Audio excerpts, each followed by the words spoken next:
लालची बिरयानी वाला। एक गांव में एक लालची बिरयानी वाला रहता था। उसका नाम रमेश था। रमेश अपनी पत्नी सीमा और दो बच्चों के साथ एक छोटी सी झोपड़ी में रहता था। उसने एक ढाबा खोला था जिसमें उसकी बनाई हुई बिरयानी बहुत मशहूर थी। लोग दूर दूर से उसकी बिरयानी खाने आते थे। लेकिन रमेश अपने स्वभाव से बहुत लालची था। आज तो बिरयानी बस खत्म होने ही वाली है। कितना अच्छा दिन है। जी, सब लोग आपकी बिरयानी की तारीफ करते हैं। आपने बहुत मेहनत से ये सब कमाया है। हाँ, लेकिन अगर ये सभी बचा हुआ खाना दोबारा से इस्तेमाल हो जाए तो और ज्यादा मुनाफा होगा। लेकिन जी, ऐसा करना ठीक नहीं है। इससे तो लोग बीमार भी हो सकते हैं।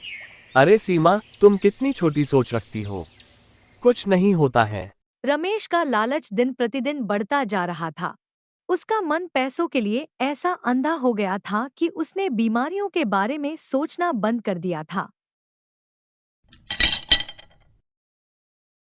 मालिक, ये तो कल की बची हुई बिरयानी है।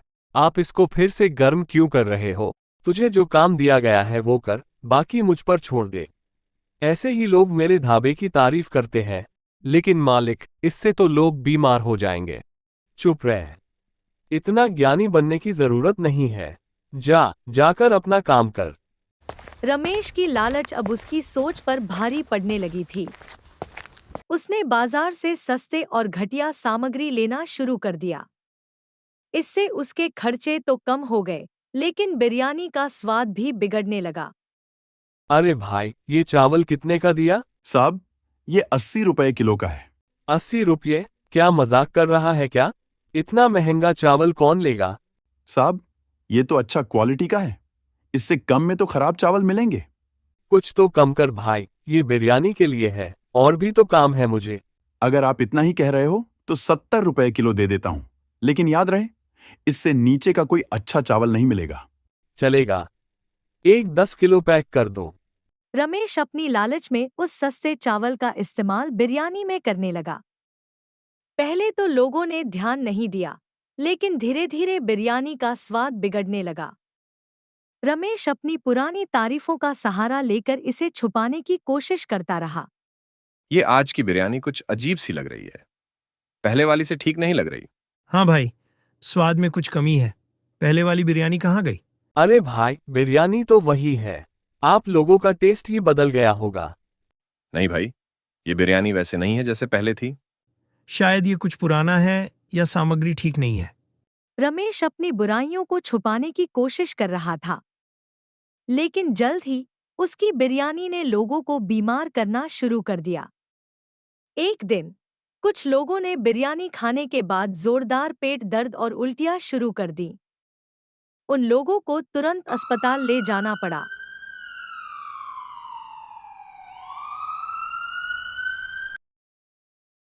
ये सभी फूड पॉइजनिंग के शिकार हुए हैं।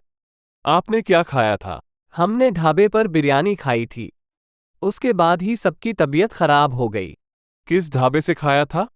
ये बहुत गंभीर मामला है। रमेश के ढाबे से। अस्पताल में भर्ती लोगों की हालत गंभीर थी। डॉक्टरों ने पुलिस को सूचित किया और जल्द ही रमेश के ढाबे पर छापा मारा गया। रमेश, तुम्हें गिरफ्तार किया जा रहा है। तुम्हारी बिरयानी से लोग बीमार हो गए हैं। इसके पीछे का सच क्या है वो हमें जेल में पता चलेगा। साहब, मुझे माफ कर दें, मैं कुछ गलत नहीं कर रहा था। बस कुछ बचा हुआ खाना इस्तेमाल कर लिया था। चुप। तुम्हारी लालच ने लोगों की जान खतरे में डाल दी। तुम्हें अपने किए की सजा मिलके रहेगी। रमेश को अपनी लालच का फल मिल गया। उसके ढाबे को पुलिस ने बंद करवा दिया और उसे कुछ दिन के लिए जेल भेज दिया गया। उसकी लालच ने उसका सब कुछ छीन लिया। उसके घर का खर्चा भी चलना मुश्किल हो गया। मुझे क्यों ये लालच सवार हो गया था? मैंने लोगों की सेहत से खिलवाड़ किया। इसका परिणाम मुझे भुगतना ही था। रमेश, तुम जो भी कर रहे थे, मैं जानती थी कि एक दिन तुम्हें इसका अंजाम भुगतना पड़ेगा।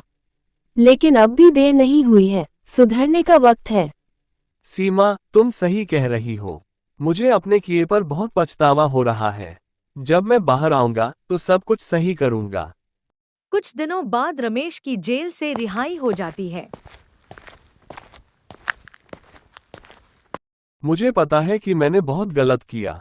मेरी लालच ने सब कुछ बर्बाद कर दिया, लेकिन अब मैं सही रास्ते पर चलना चाहता हूँ। ये बहुत अच्छा फैसला है। हम दोनों मिलकर फिर से ढाबा चलाएंगे, इस बार बिना किसी धोखाधड़ी के। हाँ सीमा, अब मैं मेहनत से और ईमानदारी से काम करूंगा। रमेश और उसकी पत्नी सीमा ने मिलकर ढाबे को फिर से खड़ा किया। पुराने ढाबे की बुराइयों को मिटाकर अब उन्होंने एक नई शुरुआत की थी। रमेश ने ठान लिया था कि अब वह ईमानदारी से ही काम करेगा। हमने पुराना ढाबा फिर से ठीक कर दिया है। अब बस हमें अपने ग्राहकों का भरोसा वापस जीतना है। हाँ, इस बार मैं कोई कमी नहीं छोड़ूंगा। ना ही घटिया सामग्री का इस्तेमाल होगा और ना ही बचे हुए खाने को दोबारा परोसा जाएगा। मालिक, ये अच्छा है कि आपने अपना फैसला बदल लिया। लोग आप पर फिर से भरोसा करेंगे। हाँ रामू, अब मैं किसी भी कीमत पर अपने ग्राहकों का विश्वास नहीं खोऊंगा।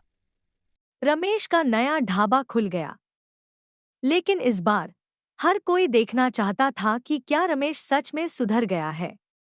रमेश ने इस नई शुरुआत में कोई कसर नहीं छोड़ी थी और अब उसके ढाबे पर लोग फिर से आने लगे थे।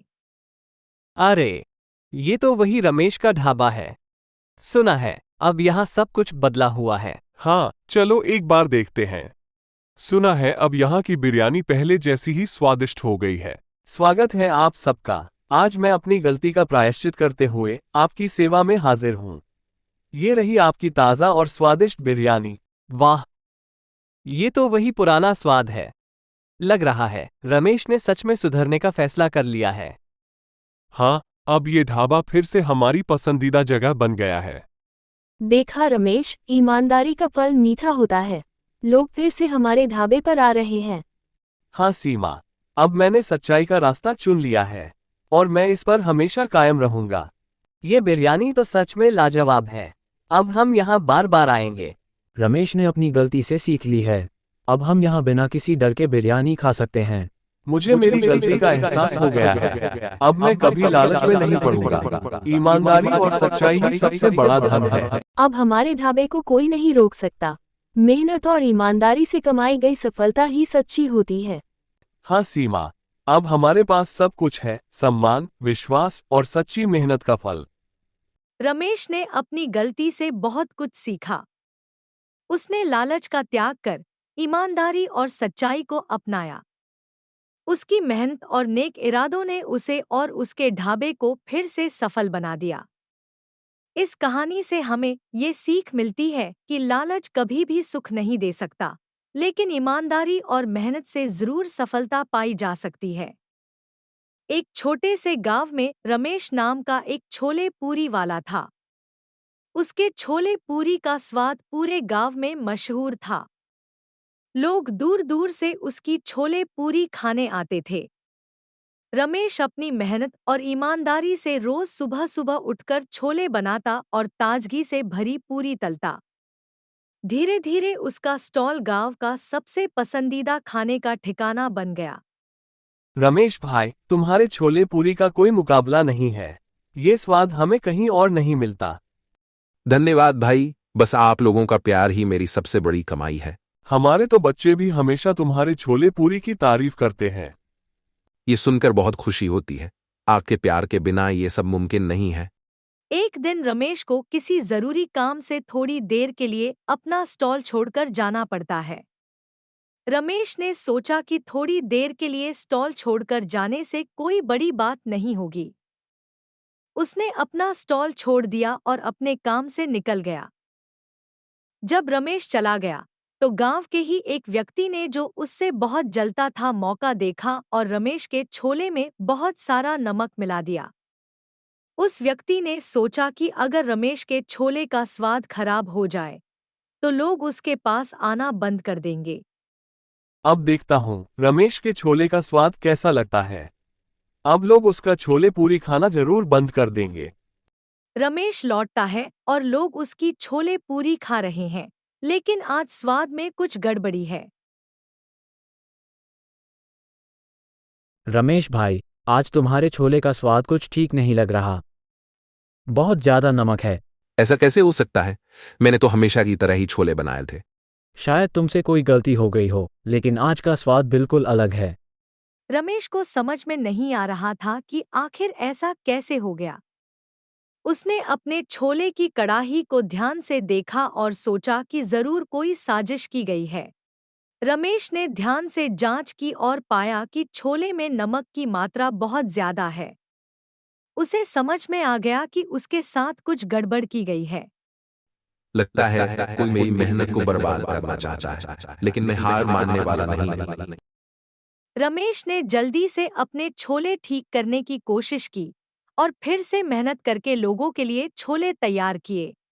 अगले दिन रमेश ने फिर से अपने स्टॉल पर छोले पूरी बेचना शुरू किया।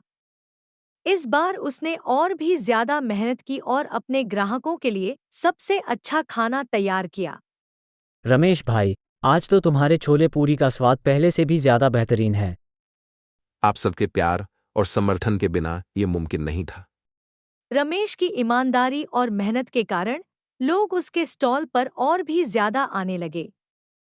जिसने भी उसके साथ साजिश की थी, वो खुद ही शर्मिंदा हुआ और रमेश का धंधा फिर से खूब चलने लगा।